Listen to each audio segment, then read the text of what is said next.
Maya was known as a great listener. People were drawn to her warm smile and nodding head. She effortlessly recalled details from past conversations. Friends and colleagues often sought her out to share their worries and triumphs. I guess I've always been good at making people feel heard. Maya excelled at the art of seeming like she cared. She had mastered the subtle cues of an attentive listener. However, behind her convincing facade, Maya was merely going through the motions. Sometimes I even think about what I'll have for dinner while someone's talking. Maya wasn't truly engaged in the conversations around her. She was more focused on crafting the perfect response. She didn't realize that her listening was merely an act. Maya was trapped in her own echo chamber. At work, Maya effortlessly navigated meetings. She could reiterate points flawlessly, making her seem engaged.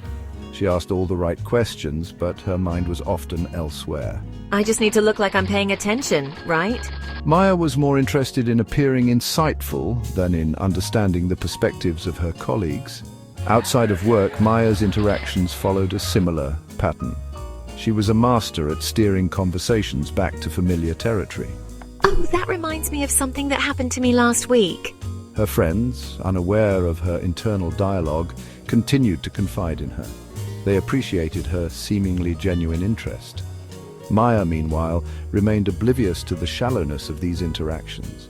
She was content in her carefully constructed world of surface-level connections. I guess it's working. They keep coming back to me. Little did she know a turning point was on the horizon. This encounter would force Maya to confront the reality of her deceptive listening. One evening, while having dinner with her close friend, David, Maya's carefully constructed world began to crumble. David, usually talkative and jovial, seemed withdrawn. Maya, in her usual fashion, filled the silence with anecdotes of her day. She barely noticed David's silence. Maya, I get the feeling you're not really listening to me. Maya was taken aback. What do you mean? Of course I'm listening. David went on to explain how her constant interruptions and self-focused stories made him feel unheard. He pointed out that she rarely asked follow-up questions or engaged with his feelings. Maya's initial reaction was denial, but as David spoke, the truth in his words struck her.